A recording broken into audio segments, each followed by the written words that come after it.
worries. Let's go, and we'll go ahead. Christine has joined us, but she's on her calls, as we know Marianne is. And so we'll go ahead. Lisa's here. And so we will go ahead and get started, you guys. All right, welcome everyone. Glad you made it to the second meeting. This is wonderful. I wanted to go over a little bit about our agenda today. We've really got two main things we want to accomplish. We want to do a really, give you a really great base training around major gift fundraising. And then we'll give you a preview of the donor prospects and go through some of them and show you how that works. Now we will need more time going through prospects, so we're going to talk about planning a meeting for next Wednesday to go into a lot more detail, but we want to make sure we have enough time to do the training part, right? Give you those skills. So I guess to get started, I think we just want to ask the question, if you had any takeaways from the last meeting. Would anybody like to share anything that really stuck out in their mind from the last meeting?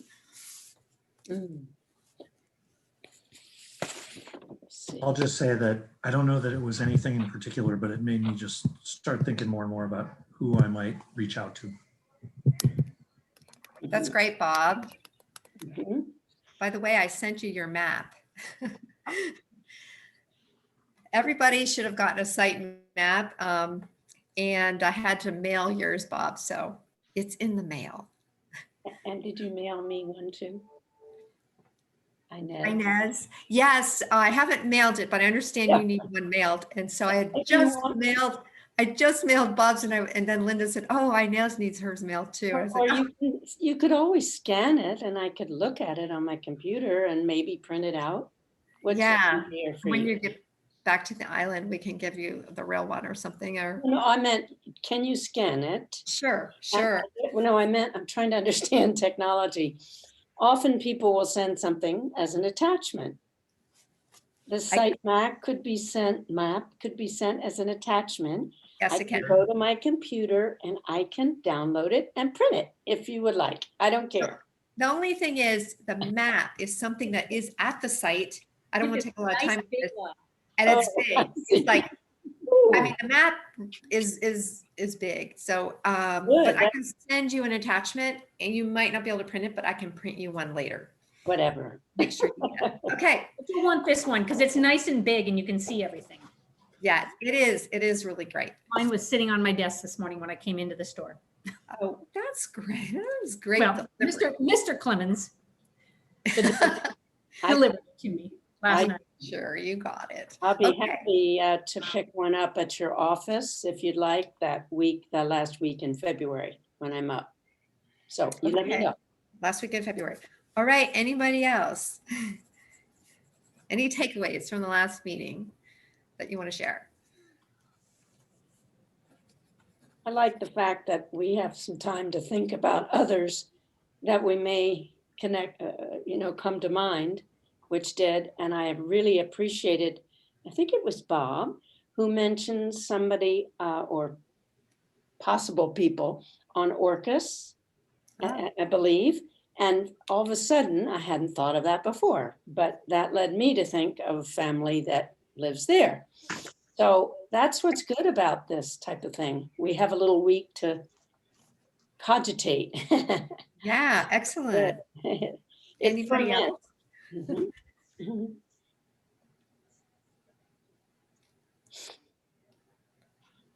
All right, well, I think we can go ahead and get started. All right. So I know that nobody loves the idea of fundraising training, quote unquote, but what we want to do is we want to make sure that everybody has kind of a foundation for how we approach the campaign and major gifts, and give you that background. So some of this may not be new for some of you, some of it may be. And we're going to spend most of the time doing this, as Lisa said, because we want to make sure that foundation is laid, and we can always continue to share, and I can share, more along the way about approaches as we go. And what we're not going to do today is we're not going to get into the specific of an actual ask. And I'm doing that on purpose because we always start out in fundraising, always, and I can't tell you how many board meetings or steering committee meetings, and people are terrified, right? Because we get paralyzed by the idea that at some point we have to ask somebody for money. It may be, again, I mentioned this before, it may be that some of you may be people who feel super confident doing that. There may be some of you who choose not to, and then we need to pair you with somebody or a board member who is comfortable doing it. But what we really want you to be right now, and what we want you to focus on, is the relationships, being connectors, being ambassadors. And so that's what I'm going to talk about primarily today, along with some additional pieces and give you some tools and questions and language and things that you can use. And then we are going to save time to go over actually the list of many of the top donor prospects, people who are for the most part existing donors. And what I will want to do at the end is literally just quickly have you guys go through and say, do you know them or not? That will open the path to our next meeting. So let's get into it. And Anne Marie, should we all put ourselves in mute if you're on? Or what would you recommend? You're okay, unless you had lots of noise. Well, keep quiet. I just wondered, oftentimes we've been told to be put on mute when the person's speaking. Nah, I think you're okay. I mean, and if you have a question, feel free to ask. Interrupt. It's good. Yep. All right, let's see. Hold on. Get me into the slideshow. I'm sharing. All good? Okay. All right. So again, what we're talking about is this idea of relationship building for major gifts. And we talked about this last time. Major gifts are different. I'm not going to go into this again. I'm just going to highlight the very bottom one. One of the primary important things that we think about in one of your roles is this idea of face-to-face. And that doesn't necessarily mean face-to-face asking, although that's absolutely part of what's different about major gifts. What that means is also that face-to-face connection. Now it's virtual connection as well, but that's what's different about building these gifts. We're not talking mass emails, we're not talking websites. All of that builds the environment for major gift success. But when we're talking about the relationships, we're talking people to people, face to face. And again, Inez, I think you had such a great example last week where you talked about what it took really for you to get your gift. And is it okay, Inez, if I share your gift? I mean, it's on the, so Inez pledged a gift of $100,000. Well, that's the largest gift I have ever given in my life. And I have lots of organizations that I feel very strongly about. So you all did a good job. Those of you with whom I spoke, you get a lot of credit. You pushed me off the diving board. And I think what's important when she told her story last time, right, was that she talked about she'd been to a gathering, she had listened to a town hall meeting, a briefing of the project and the tour. And that's what it takes. And so I just wanted to highlight that's basically your path.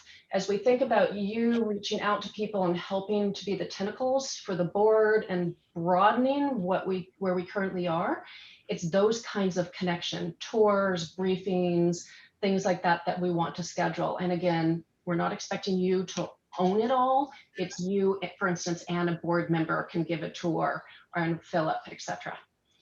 All right. So I want to talk about that fear of fundraising.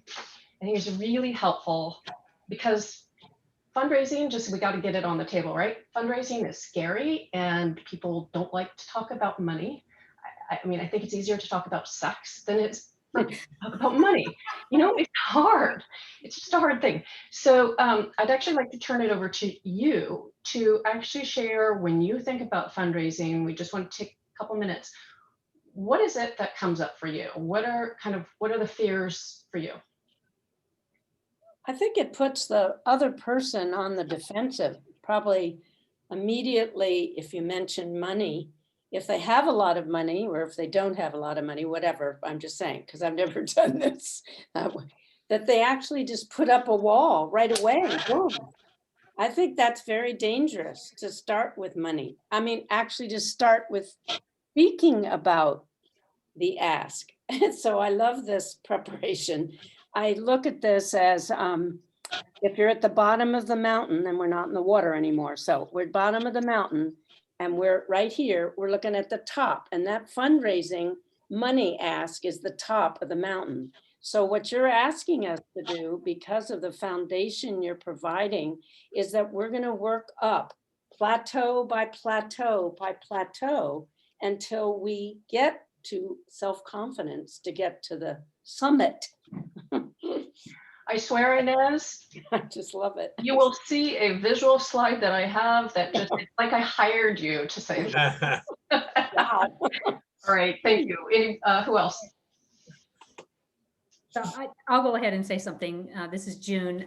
Having done, enterprise sales, it's a lot like enterprise sales. And first you have to have a foundation of trust in terms of, whatever the thing is you're pitching, whether it's the pool or whether it's some kind of enterprise network system. And what I've found over the years in doing this kind of fundraising is that you have to spend a lot of time to have people trust that their money, they have to come to the conclusion that it's a really worthy project, that they can trust the people involved to spend any money or capital of any kind, human capital, for them to get involved. And so there's that, and it's really the same thing, Inez. It's the building of a relationship step by step by step, till you get to a point where people will trust you with, their money, because the two most valuable things to people are their money and their kids. So that's my input. Absolutely. I completely agree. And, as an organization, it's always, we always say for Flip or any organization, it's not Flip's money. It's always the donor's money, right? So it's you're stewarding their money. So it's a really important trust relationship. I think the difference here, I'm from quickly thinking about this, unlike calls you'll get on the phone for various things, it's not a manipulative. I'd like to really, really focus on that people don't come to you to get you to support their cause. I don't know, it's not manipulation. They just believe so strongly in it, and it just brings you along, and the wave just builds and builds and builds. And then, wow, and it crashes on the shore, and that's where you get the money later. But it takes the buildup. If any of you have been to Hawaii or other places where it takes a lot of time for the big wave to come in and surf in. So I have to trust, or I would want the person to whom I spoke to know I'm not just getting together with them to manipulate them to do something. They have to come with their own free will, as I did, and skepticism as I had. And each time the people who had done their research, had done their homework for such a long time, kept coming in with important points till I had to say, I'm on board. But it's not manipulation. And I think there is a difference, because I'm sure you felt manipulated before. Yeah, those are those phone calls, right? People get you on the phone and they don't listen to you when you say you're not interested. And that's not what this is. So thank you. That is absolutely not what we're talking about. We're not pressuring. And there's something that I know people will say this, and I will just always remind you if we do, because it just comes out of people's mouths, is I got to go hit them up. We're not hitting up anybody. I mean, we really, right? It's about opening that opportunity for them, about sharing, seeing where there's alignment, things like that. Bob, Brandy, Christine, we're sharing what's scary about fundraising to you. I have to tell you a little bit about myself. I used to recruit college students, and I would sit in a variety of places, hoping that those people would be interested in my college. And yet I wasn't going to be pushy, and I wasn't going to be on them like melted cheese. And so I feel like I understand what you're talking about. You want to talk to them about opportunity and try to find out what they're interested in and see if there's a match. I think so. I'm not particularly afraid. I just hope I can master the information well enough. I would just say that I'm not particularly afraid either. I think it's a sort of a combination of confidence in sort of what you're asking them and what it is that's the, you know, the what you're talking about, what you're selling, and the other part of it is that you've got a passion about it and you're trying to convey that passion. But it's got to be both. I don't think it could be one or the other on their own. And I would say, thank you. Those are two great points. Your passion, I'll get to that in a second. I just want to highlight that is basically what's selling. If you ever have a question along the way, you guys feel confident to know you don't have to have all the answers. You can always say, you know, I'm on the task force, let me connect you to Philip, let me connect you to Lisa or Bill or what have you. So you don't have to have, and Randy, you're a new board member, you don't have to feel like you have all the answers. Always okay to get back to people. All right, Randy, do you have anything to say before we go on? I was just going to build on what Inez said, and just, you know, there's these people you're going to be talking to, at least for me, I feel like most of them will be people that I know, they're friends. I just want to make sure that I'm not doing something to offend them. I want to be able to do this in the right way. That's really all I had. Yeah, and I think when it comes to friends, I would just honor that, you know, and Lisa's actually been experiencing this. She has somebody that her and Tom have built a relationship with, and they're potential donors, and we're really careful to protect that relationship. And there are times when it may be that you open the door, but you're not actually the one who's going to ask them for the money. That's where maybe Philip is there, or a board member, because there are times when you're too close to people and it doesn't feel right. There's other times when it's okay. And so I just want you to know that we need to respect that, and we just talk about it and we plan around it. All right. Yeah, you guys touched on everything. I think that's part of it too, is that fear of embarrassment, kind of the 4 hurdles, generally fear of failure, fear of embarrassment, rejection, particularly when you're dealing with friends and you don't want to put them on the spot, and that payback, right? That somebody's going to come back to you and say, hey, now that I donated to you, can you donate to my XYZ cause? So when we think about how do we get over it, we've talked a lot about these. So I just want to highlight a couple of additional ones. You're not asking for yourself. I think this is really helpful to remember. You're asking for Flip, right? You're asking for Lopez. You're asking for the pool and what it's going to do. This is not a gift for yourself. And I don't know how many of you know Susie Jennings. She's on Lopez. I knew her from the Met How actually, and she told me recently when I was talking to her last year, she said, I'll never forget, she was on a steering committee like you for this $23 million campaign. She said, I'll never forget the first time at one of these meetings, and she was told, I was there, and said, I guess I said, you know, you're not asking for yourself, you're asking for the organization or for the community. And it just relieved her of so much pressure. And also, you're not asking to do what you haven't done yourself, right? You're not asking for somebody to step up for something that you haven't stepped up for, committing your time and your passion and your effort. And I shared again last time with you that the 2 circumstances with the board member from Mercer Island Boys and Girls Club, that she was a young lawyer, family, and they figured out how to budget differently. That allowed her to step out and to ask anybody, because she thought about it and she thought about how she could make a gift. So it's easy to look anybody in the eye when you've thought about it yourself. Create your own talking points. yes, we have materials for you. Yes, we're going to have more, little talking points and everything. But at the end of the day, it's your voice, and we want you to feel comfortable. So you'll want to deal with the talking points and kind of put your spin on it, if you will. Not spinning of new information, but how you talk about it. Tell your personal story. Bob, you spoke to this. That's your passion. So you all shared last time personal stories. Got it. Sorry, I didn't know how to deal, how No to worries. get with it. No, So sorry. you all shared your personal stories, and so it's really sharing that passion is going to do more than anything. It's kind of, again, that's what ignites passion in others when they see you excited.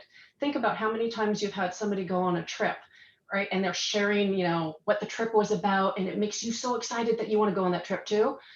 That's the kind of simple thing we're talking about here. Your passion will ignite others. And it's hard with fundraising. This is what I see all the time. And I have to say myself, when I would think about my fear or I would be embarrassed, we retreat from who we are, and we retreat from that confidence in your messaging.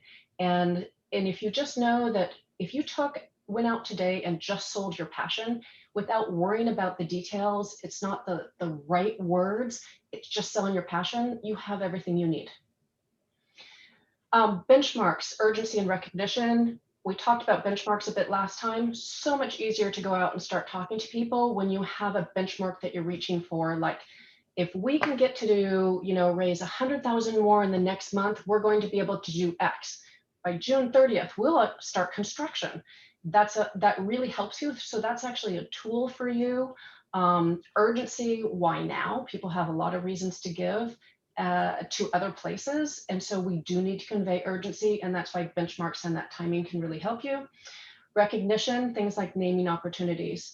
So there's a gift actually right now that we're working on. For those of you who have been around, you all know Virginia Palmer, and she had passed away. Her estate just shared that we received a $10,000 gift this last week, which is amazing. And she was responsible for the farmers market, right? She's a beloved person in the community. We are talking about, and this is confidential, it may not come to be, but we're talking about how could we actually build a gift around the idea of honoring Virginia. Could we look at something like building a naming opportunity for a community center, the Virginia Palmer Community Center, at $100,000? And for those people who loved her, maybe they care about the pool, but maybe it's not their passion. That could be a way that they can honor her and give to the pool, and we can build a bigger gift. So those. And Marie, I think you meant to say community room. What did I say? Community center. Sorry, thank you so much. Anyway, just wanted to clarify here. Community room. There's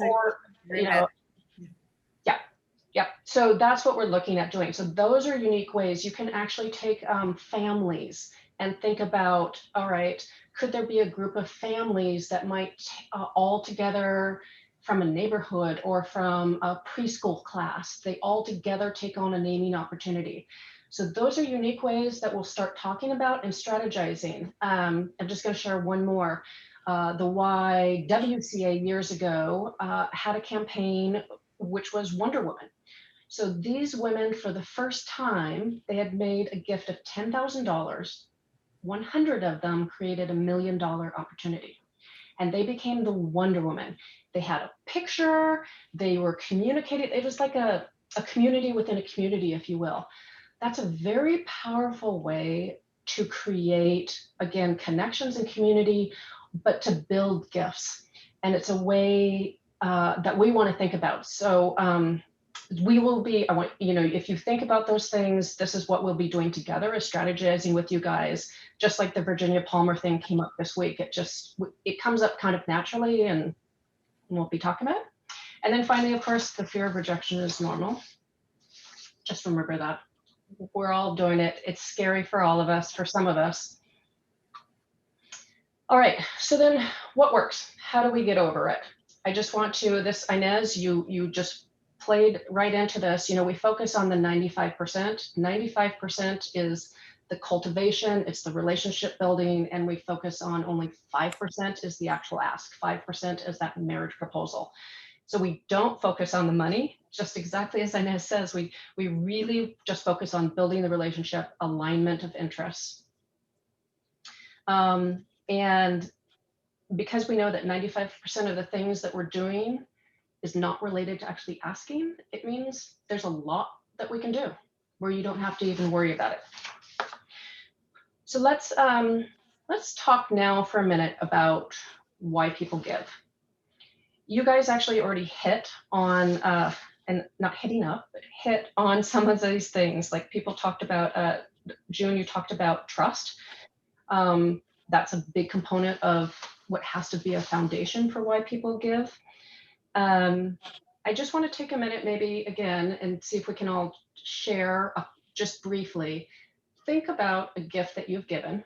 It doesn't have to be a gift to flip, but a gift that you have given and how you felt when you gave it. And maybe you can just take a second to share, what did it feel like to give the gift?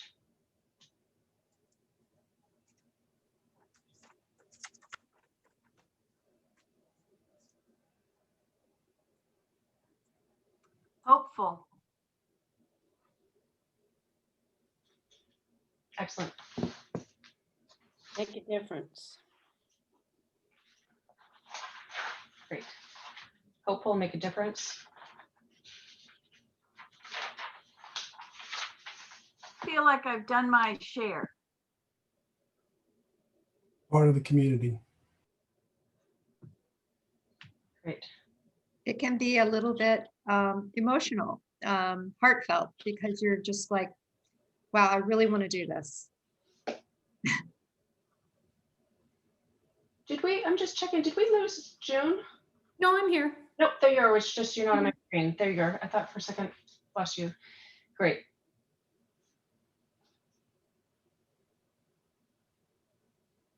Anybody else?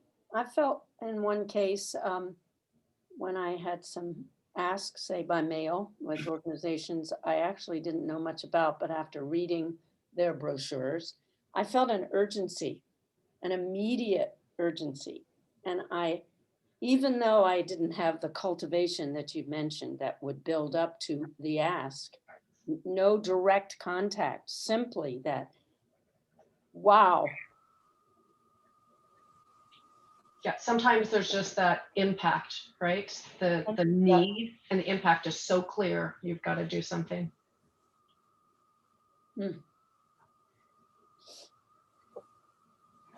So these are all things that I think are really, you guys have shared, you know, the desire, altruism, the desire to do good, to give, the desire to give back. Sometimes there's people give because there's just a tradition in their family. It's something that they do, something that they were raised with. Sometimes people give because of their religion. That's something that's been inborn, you know, kind of bred into them, that's something that they do. There's the social benefits, which actually we can also think about, I think, a lot on Lopez. So there's that sense of, you guys talked about that sense of connection or community, that you're a part of something bigger than yourself. And that's something I think we're really going to want to play up as we go on in this campaign, so that almost there's that sense of the FOMO, call it the fear of missing out, that we build that sense that you don't want to be left out of this campaign because it's so cool. You want to be a part of it. Put your thumb on it, thumbprint. There are, of course, the tax benefits, but the reality is that while tax benefits are important, it's never really a primary primary reason why people give. It's important, but we see time and time again that that's not the driver for it, even if it's a helpful piece, kind of like trust. It may be there, it may be a part of it, and if it's not, it might impact people, but at the end of the day, it's that sense of giving back, or the impact you're going to make, etc. So the one thing I would add here is that 85% of people have said, there was a study done that was referenced in Psychology Today, and it said 85% of people give because they're asked. 85% of people give because they're asked. And I think that's important when we think about Flip and the number of donors we have. We have 900 donors. People have been asked what I would call passively through email, through letters, but very little face-to-face asking. And there's a lot of people out there. It's one of the reasons I have so much confidence in this campaign, that major donors we know are sitting there waiting. They know that somebody is going to come to them. So there's a lot of people who have just literally not been asked face-to-face to say, you know, would you consider a gift of X? Anne Marie, can I add something? Absolutely. You know, I think we're in a very unique position with this project, because I think also people are engaged in this project because we want to swim. We want this, we want to have the ability to get out there and be a part of this. And not only in terms of just enjoying the facility, but a place to come together and and have our kids be safe and all of those great things. So, you know, we're kind of in a unique position in that regard. I also wanted to note that Mary Ann has joined us as well. Awesome. Yes, Great, Mary Ann. Mary Ann, do you want to share anything really quick? Put you on the spot here. People have shared kind of how they felt when they've given. And you know, you've done some fabulous gifts to Flip, and I was just curious, but not necessarily to Flip. Like, how does it make you feel when you give?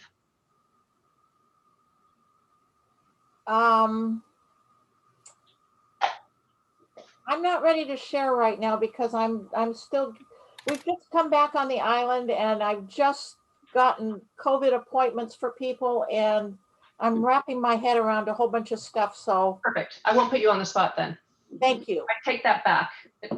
I take it for a future. We'll save it for a future. Okay, great. Let me get my feet grounded first. Thank you. I'm sorry I put you on the spot. No worries. So one of the things I'm just gonna also say is that as you think about this, people don't give to you or even to Flip. They're giving through you, through Flip. So people are giving to make a difference, right? People give to make a difference, to make an impact. They want to see change. People don't give for the to keep things status quo. But again, it's just helpful for me. I always think that they're trying to make something happen, and we're opening that up so that they can see what they can make happen. That what we're talking about, the impact, even if it's somewhat selfish that they want to see a pool, that's okay. But it's helpful. I think people don't give to you; they give through you. So let's talk about now who. So who are the people? As we think about going out there, who we're going to go to. So I use something that I call it my Leica score. So 4 things I look at. First of all, linkage. So do we have linkage? A lot of people will say, particularly on Lopez, they'll talk about before he passed, Paul Allen. Everybody's like, oh, Paul Allen needs to give, or, you know, in the Seattle area, it's like Bill Gates, everybody says that. And my first response is, do you know them? Because if you don't know them, and we're excluding, you know, foundation gifts that you're applying for just in general, but if you don't know them, they're not currently a prospect. It doesn't mean that we can't grow them into a prospect because we can grow connections, but if we don't know them right now, they're not in our universe of who a primary prospect is. The second thing is the I, interest. So obviously if somebody doesn't have interest, they're not likely to be a donor. And I want to make sure that we all say it's okay not to have interest, to give people space to not have Flip be their thing. It's okay to not have the pool be their thing. And I think that's really important because I think you guys talked about this, that sense of pressure or that sense of, right? We don't want people to feel that. That's not what it's about. And think about other things. Do you guys give to, I don't know, refugees? Or to pause? You know, maybe your answer is no. And is that okay? Yeah. Right. So we all have our own things we give to. We can't give to everything. And so it's helpful for me when I think about that, because it helps when I don't feel so rejected when I hear no. And often you'll hear, and I know, You know, like June, probably the sales thing. If you don't have no's, you're not asking enough. Just know that expect to have no's and that it's okay to have no's. It's absolutely okay. And we want to make sure people feel okay about it, particularly in a community like Lopez, small community. You want to be able to look people in the face at the grocery store and have them feel just as good when they look at you before they said no and after they said no, right? So I want to make sure that you guys all feel good at the end of the day. And by that, we have to give them space to say no. Anne-Marie, in that, at that point, would it be appropriate, because we do appreciate that they have the choice to say no? They haven't seen, for sure, they haven't seen the pool built yet, okay? So, and they may not have a capacity to believe in the people that have done the work and that it will be successful. So how do we open the door at the end of the conversation? Thank you, I appreciate whatever you want us to say, but I would just say, I really appreciate you hearing about this project. I'm very excited about it, and I believe it will be blah, blah, blah. And I would like to invite you to consider, this is just what I would say, I would really like you to just be open to the possibility to just follow us along just as we go, and maybe at some point consider a gift later, something like that. I don't know. What do you think? Yeah, I mean, just opening the door to saying, you know, if you have questions along the way, you ever want to see or what have you, Yeah. Fabulous. If I think a good question would be, would you love to still get information from us? Oh, that's good. You know, because then it's not about the money and it's just about, do you want to stay current and up to date on what's happening? Yeah, I'd like to share that we've had donors that said no, and then they do give. So a no isn't actually always going to be a no. I mean, I think that, yeah, it takes that education.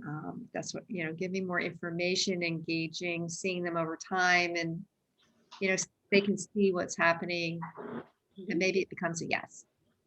Yeah, and we'll get into that a little more, not today, but later, when no is not a no. Even when you're asking for a gift, it might be not the right time. It might be, somebody is sick. It might be their kids are, they're putting the kids through college. It might be all sorts of things. Might be a lot of people right now are saying no because they're focused on the pandemic recovery and that's where they want to give. And so there are other questions that, when you're actually in the middle of that, if you've made a request, would you consider a gift of $50,000? And they say, that doesn't work for us. You can say, is it the amount or is it the timing? And they say, I would say to you, we will not sit down and ask somebody for a gift unless we were sure that they had interest. So if we wouldn't ask them just out of the blue, we have built the relationship. We know they have interest, and then we would ask them. So it wouldn't be just about interest. But there's other ways to no is not always no, as Lisa said. The other thing I would say about interest is that, again, when we talked last time about who are we focused on, Flip has over 900 donors. 900 donors. So what do we know about them? There is at least some level of interest in the pool from 900 people. So what we're going to be exploring is, what do we know about them? Can we increase the linkage? Can we increase what they know? And can we increase their interest through knowledge, just like Inez said later, by learning more, by touring, by understanding more? That's two things we can change. The third thing there is capacity. So obviously we want to focus on those who have the capacity to make a gift. And in our case, gifts of $10,000 or more. And we might think we can't change capacity. We can't physically change it, but we can change somebody's perception of it. And by that, I mean, somebody might feel like they're not a major donor. And a lot of people have been saying to Mickey or Lisa, like, I'm not a major donor. But then we can say, but then we look at, if I give over time, your capacity, your perception of your own capacity might be very different. So you might think you're not a major donor, but if you pledge $3,000 a year, well, $3,500 a year for 3 years, right? You would be over $10,000. And it's a very different feeling. I mean, I remember my first time, and I'm not a huge major donor and don't have a lot of capacity, but the first time when I felt like I could make a bigger gift, that was a huge benchmark for me, to ever imagine that I could make that size of a gift, because I could pledge it over 5 years or over 3 years. So you can change people's perception of capacity. And the last thing here, access. The reason I have that on the who is because there's sometimes where we know somebody doesn't have the capacity to make a gift. They have lots of interest, we have linkage to them, but they're important to us because they're connectors and they're going to open other doors. And so they're important to keep in our universe and to actually bring them on tour and to actually cultivate them, because they're going to be opening other doors. So, as I said, we can grow gifts over time through engagement. And I think this is helpful. Susan Howlett came and did a session with the board, and she shared this Tarnside curve of involvement. And I think it's really helpful. If you look at on the left, it's the giving axis, right? From low to high. On the right, it's the level of involvement. And when we begin, our level of interest and awareness and involvement might be low. And that's, when you're just at the point of awareness and you're just learning about it, and your interest level might be low, usually your gifts are lower. But the more you're engaged, again, I know as I keep going back to you, but the more you're engaged and the more you're learning, often the larger your gift, where you're actually getting to a point of ownership, commitment, and taking responsibility on. So sometimes it's like you all, you're actually involved actively now, serving on a task force for which we are incredibly grateful to each of you for your time. But it doesn't mean that everybody's going to do that, right? And so it might just be engagement, tours. There's other opportunities for us that we'll want to explore, opportunities for us to engage people. And we'll continue to explore that over time, whether it's gatherings, maybe it's some small focus groups that we might have, where we can ask people about how they might want to use the pool if they belong in the senior group or something, right? That's another way to engage people and develop or deepen their relationship and their interest in the pool. Any comments or thoughts on that before I go on? I got an idea. I got to share it quickly. If we have 3 different people that are friends of ours, they all know each other, they know me, they're all on Lopez. I picture a possibility of, it's not important to have them to my farm. We're not going to build the pool at my farm, so I wouldn't have the gathering there. But it could invite them, even in the COVID time. I could invite them to come. And I would love to share with them all together. And then maybe I'd provide in the space that will be our community space. Everybody can bring their own chair and we'd have a little picnic, or, that idea. I don't know, just a thought. Yeah, absolutely. That is a great idea, Inez. Miguel from Grasshopper Mowing, he built us a picnic table and donated it to us, and it's down there on the property. But the idea of moving it to where the community room actually is in the bathhouse building would be really kind of cool. Yeah. I'm just curious, can we take time? And this is a great brainstorming piece of, particularly because as we get out of the COVID world and we getting towards springtime where we can think of more outside things, what are other thoughts and things that you've done in other campaigns, or what are other ways we could engage people?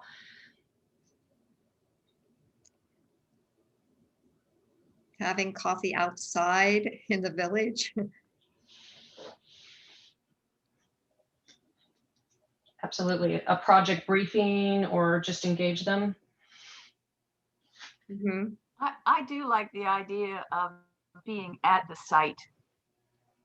I do. And getting that going, and whether it's a bring your own picnic, or whether I offer cookies and tea or whatever. I just think being at the site's a grand idea. It is really nice when you can do that, and it is kind of magical in a way. Linda and I took a tour out there which with somebody who ended up being a large donor. And it was great. You know, we had a little picnic and just sat out there, and it was great. Of course, weather is an issue, and how we manage that is another issue. And but yeah, that's a fabulous thought. When we end up doing construction, fun things to do are kind of hard hat tours. The other thing is I love the idea, Inez, where you talked about bringing people together. So a great thing to do is to bring multiple people together, right? It's also probably return on your investment, not formalizing it. But if you're doing a tour and you have a couple of people, they can feed off of each other's energy. So that's helpful.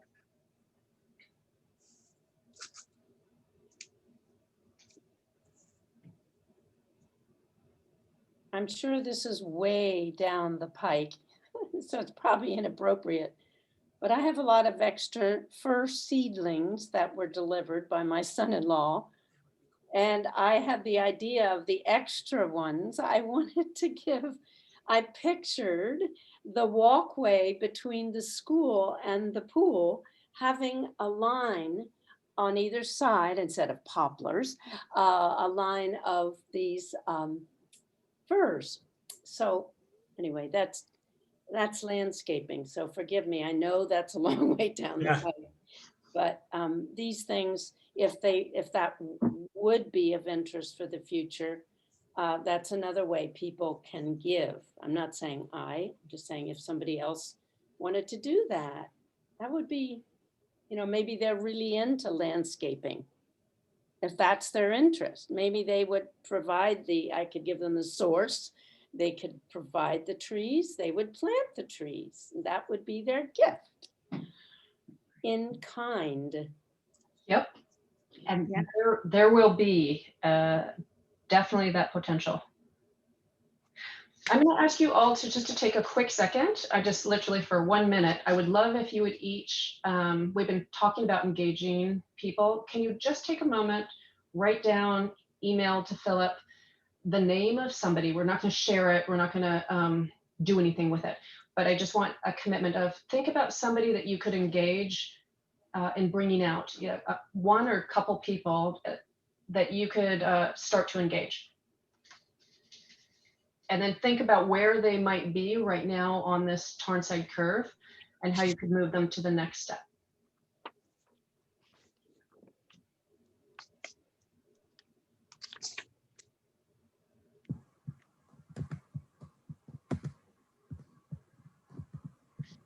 Supposed to get off this now and go to our email. I don't know if I can get back again. Oh, that's okay. Just handwrite it down on your own. Later we can, yeah.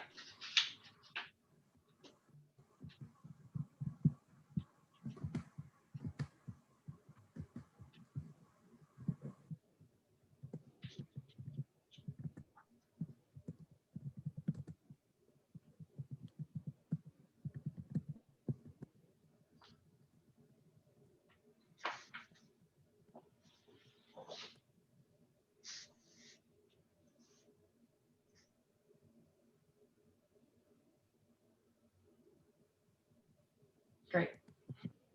So it's something, I think it's helpful to think about this because you can think, geez, do they know much about it? All right, well, maybe we need to give them a tour or maybe a project briefing. Something also, if for any of you who haven't participated, we've created kind of a mini town hall or a project briefing. I mean, similar to what you guys experienced last week. We can create that for you and help support it, where somebody could have just a 15-minute briefing. Obviously better in person. Tours are so much better because you can interact, it's less formal. But you can think about, right, do they already know about the pool? And so where are they on this curve? Maybe they know about it and they're passionate, but we need to deepen their commitment and their engagement. And so it's how do we do that? So we can figure out what are activities to align with each step. Is there any virtual, I don't know, I'm thinking about a virtual tour of the constructed pool and facility. Does that exist or? I don't know how far along parts of that So, are. so funny enough, it is not yet. And Lisa and I were just talking about it today, or Philip and Lisa and I just last week, that wouldn't it be great to have a virtual tour that would be available and you could just send out, that would be an engaging one. Absolutely, because not everybody I can get. mean, yeah, especially for folks who are not, on the island for any reason, and you wanted to try to convey it to them. I don't know. I mean, they're not going to be on the site, and so I'm not sure what other way you could do it. Yep. I think it's absolutely, it became, the more we thought about it, I think the more it's a higher priority to do that for that reason, particularly in the months right now where you're not out there before summer. And the only thing I would say in addition to that is what I find is if you just give it to somebody, kind of like giving them a brochure, it's not as engaging. So it's great to do it and maybe like do a Zoom call with them, do the tour, and then have a conversation at the same time. You bet. So it's more of an engagement piece and it's not just sending something to them because we know what happens when that happens, right? They don't really do it. I don't do it half the time when people send me stuff. Excuse me, are you suggesting to have a Zoom call with the person, and in the midst of the call, I wouldn't know how to do this, but we could find out how to share a screen. I guess that would be, it's a screen share with that person, and then come back and finish our conversation. Could be, or you could send it to them on email and just set a time to say, hey, here it is. Can we set a time to talk, for 15 minutes after you've seen it, and then schedule it. And that way they could, whoever it is, could then look at it, ask questions afterwards. That's good. Yeah. So, yeah. Mm-hmm. And here, Inez, is your mountain that you were talking about. So glad. I'm so glad our minds are working together. It's exactly what I was paying you for to say earlier. Yeah, that's sure. So, this is how we build it, right? In the beginning, we're getting acquainted. At the bottom, that's the, and then we're introducing them to the project. And then you guys, it's a series of asking questions. And so what I want to talk about and kind of frame, I think what's really important and what changed me in my own approach to fundraising was when I really learned about the idea of permission-based asking and how much better it felt for me. Because it turned it from being something that I felt was forced to just opening the door to learning about people and to asking them if they're interested, which felt a lot better. Like, would you be interested in talking about the pool? You know what I mean? Just that framing is really helpful. And again, we call it permission-based asking. It kind of, where we're asking people, we're asking to learn about people almost along the way, right?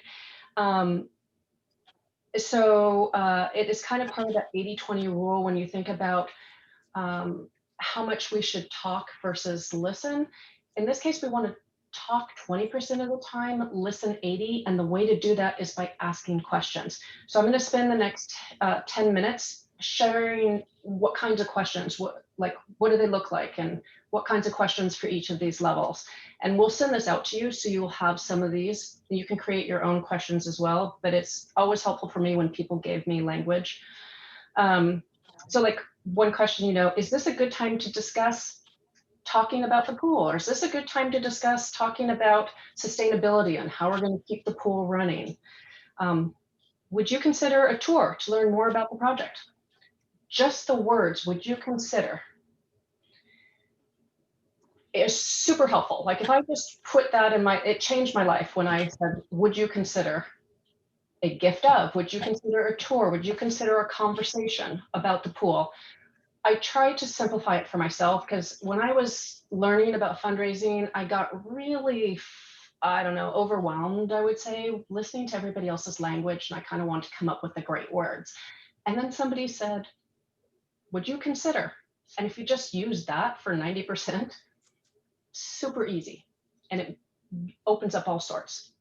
So again, what we also said is what we're trying to do here is we're trying to learn about and having the conversations be not about money. Right? This is not about money at all. What we're trying to do is uncover people's motivations. We're trying to uncover what are the causes that they care about? What do they value? Where do their interests intersect with yours? How might they want to be approached? How might they want to be recognized at the end of the day if they do give? How might they want to be thanked? Those are things that we actually want to do. So by the time you get to that pinnacle that Inez was talking about, where you're actually asking them, you know a lot.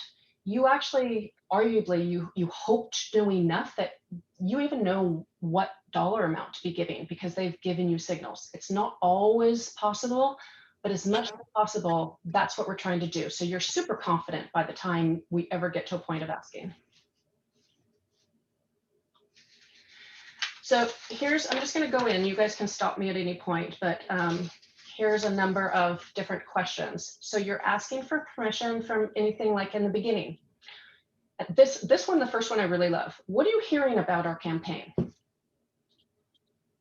That question is fabulous for a very different reason. And that is what they can do is tell you kind of as if they're hearing it in the community, but what they're likely to convey is what they're concerned about. So that's going to give you lots of interesting answers about what they might be concerned. Now, it may not always be true. I mean, they could give you an answer and you could say, oh, is that something you care about, right? So here's another opportunity. So ask a question and just plan lots of follow-up questions after that. Why? Why? Why, right? What does that mean to you? What do you think about that? If you just had a couple of these in your back pocket and you just kind of practice them, you guys are going to be, I think you'll feel much more relaxed about the conversations. And again, if you don't think about money and you just think about having this be a conversation, it's really hard not to think about money. I'm not trying to say it doesn't exist someplace in there, but people will feel it. They will feel it if that's what you're focused on. They will feel it. They will feel it because, I mean, I know a board member that I've worked with, and every time that board member came back to me about, I'd say, well, what was the conversation about? How did it go? And the first response was, oh, they told me they would give me money, but maybe next year. What that told me is that person talking, that conversation was definitely someplace about money. Now, they might not have said money, but the person felt it was about money. And that's what you guys all said you didn't like, right? I mean, nobody likes that. So here's ways to just talk about it. And you can also be honest to say, I'm not interested in talking to you about a gift. I'm not going to talk to you about a gift. If it happens one day, and if it works for you and you'd like to, great, we can talk about it. That's not what I'm here for.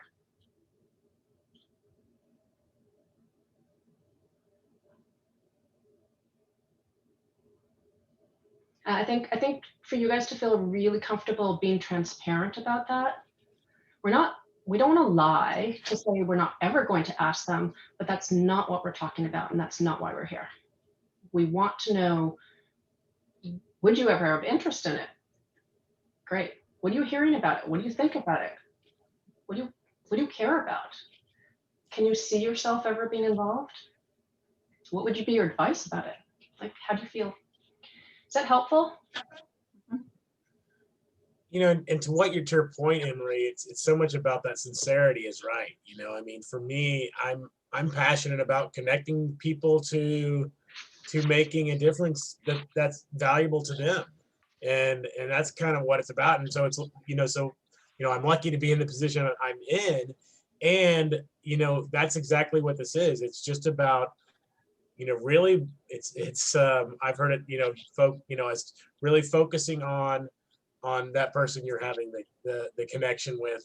And some, I've even heard it described as like, if this is somebody you really, really, really wanted to know a lot about, or like, I've heard somebody say something along the lines of, like, if you were in high school and it was a girl you really wanted to date, let's say, You know, you really wanted to impress. You wouldn't talk about yourself. You would ask all about them. You would ask what their interests were and what they wanted to do. Exactly, right? Exactly. When you're dating, when we talked about that last time, in terms of when you're dating, you're asking lots of questions when you're dating. If you talk about yourself all the time, you're going to turn off that person. And we tend to go into this, we get nervous, and we're on the tour, of course. And actually that's part of this, next slide, right? The features versus benefits. And I can't remember who brought it up last time. It's easy to start talking about just the features of things. Okay. It's important sometimes. You're like, why did we invest in a Mirtha pool? Why do we care about the pool? You know, this is going to happen at the tour, on the tour. You're going to talk about the features, but that's not the point of it. The point is the benefits. And also it's not for us to keep talking. The tour is super helpful because it can be a conversation path, if you will, but you want to purposely think about the questions you'll ask along the way on the tour, right? Because those are the way to uncover things. And so you can think about, yep, all those, yeah, you want to think about those things. I'm gonna, I want to go on to the next one. When we talk about also how we can introduce the project, I'm just saying, I just put some points here, right? The tour, have people participated in the town hall. We can create like a mini briefing so that you could do that over Zoom or face-to-face. Have a discussion on sustainability. If you want to have a discussion, lots of people, remember we talked about the head and the heart, the rational and emotional. Lots of people need to know how this is going to be sustainable. And we don't expect all of you to know the business plan inside and out. Here's where it's super important to be able to say, to rely on others within Flip. Tom DeGiorgio can talk about it. Philip, we can talk about the business plan. You can say, hey, would you like to have a discussion about the business? Or they might say, hey, I'd love to know more about the business plan. You say, great, here's the executive summary. We have the full business plan. If you want to talk about it, let's arrange a call with a board member. Super helpful to have lots of voices. Right? Nobody wants to hear my voice all the time, right? So it's really helpful to have me if I was selling this. The more voices you hear, the better. And Inez, I'm going to go back to you. You heard lots of different voices that helped build your confidence to get to the point that you were so confident that you made this once in a lifetime gift, largest gift you ever made. But it was because you heard so many different voices along the way, which gave you trust and confidence in what's happening. So use the board, use the different people available. Talking about impact, ask them, yeah, I think I've covered most of this. So here's some additional questions, and I'm gonna email these, so I don't want to spend our time going all into it, but the next level up is you can actually then talk about giving. So trying to explore, are people philanthropic? And you can learn a lot about people by asking some questions like, I'm going to go down to the one almost to the bottom. What gift have you made that has brought you the most joy? That's a marvelous question. People will share lots about what they care about, and it will reveal things that were important to them. Was it because they were inspired by a kid, or, you know, you'll understand more. Was it the impact? Was it what it did for the community, etc. So those are in question on the mountain along the way, even in a tour, kind of uncovering how people make their decisions about what they give to as you get to know them is a super valuable thing to do. Asking about purpose. So, you know, what that means is like uncovering what drives people. So asking questions like, what are you most excited about? I mean, these are just general conversations. What are you most excited about at the moment? A little hard to do sometimes with the pandemic, but what are you doing? You know, when was the last time you felt inspired? What appeals to you most about this project? These are just kind of more general questions. What we're doing is learning about them. This all builds part of the picture. Later on, and this is not for early, right? This is later on, once we know that they're interested, when we talk about, the question always is, well, how do we know how much? We want to uncomplicate it. You can do all sorts of prospect research out there, but I will tell you that it's not worth a lot of the money because lots of people, particularly in Seattle, own property. So just because you own $1 million house does not mean you have the cash. And particularly now, I mean, everybody, it doesn't mean that you have the cash to make a big gift. And we don't know what's going on in their life, right? So just because your assets might make you look like you're wealthy, you're not. And so we need to end up uncovering what that means for people. Like, we want to be able to ask them. So again, permission-based asking. You can use the gift chart, and we can say to them, when it's time to make a contribution to this project, where do you see yourself on the gift chart? I use this when I interview people all the time. I interviewed June, I won't say anything, but I interviewed June for a feasibility study. It's a question I ask then with people. It's like, where do you see yourself? It's an easy question. It doesn't mean they're going to commit to it, but it's a way for you to get a gauge of where they might fall. The second question down there, as you think about what you want to accomplish, what range of gifts should we be talking about? So that's what happens. This kind of question happens, both of these, once you know they're interested, you've gone through the tour, this is not happening in the beginning, but it's a way for us to help uncover information. So we're not in the dark.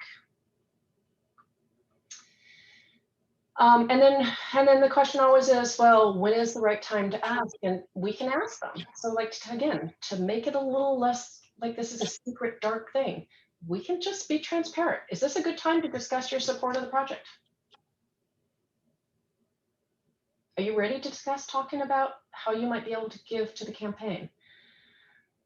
I'm not saying that it's easy to do this. I mean, this is when you start feeling, right, a little more heat in the conversation, but they are going to say yes or no at that point. And it makes it feel much more comfortable for you because you're not feeling like you're putting some big number out there and they're going to say no.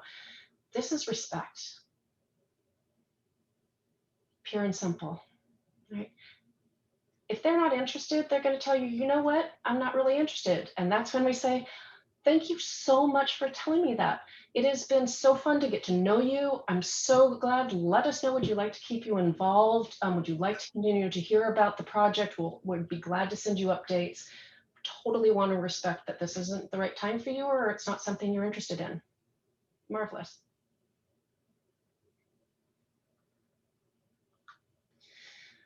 And everybody asks the question, right? The big question is, when is the right time? So again, what I just said was, we can ask them when the right time is, but how do you also know? So you kind of get signals along the way. So you know, are they inspired? A lot of times, I'll listen to people talk and talk about the people they've been talking to, and Mickey might say, every time I see them, they're asking me about the pool. Well, they're definitely interested if they're asking about the pool, right? So think about these conversations you're having. And what kind of questions they're asking you. One of the most lovely ways I think about this is simply by listening to the language they use. And when they start using the word we, when are we going to get this pool built? Right? They are invested. We want to get the pool built, not when are you building it? We want that engagement curve to be the point where they're saying we. That's that level of commitment at the top where they're taking a personal responsibility. How can I help make it happen? And that opens the door for the conversations about a gift or helping, maybe it's, can you help open the door for other people for us? Can you help us raise the next $100,000? All sorts of opportunities.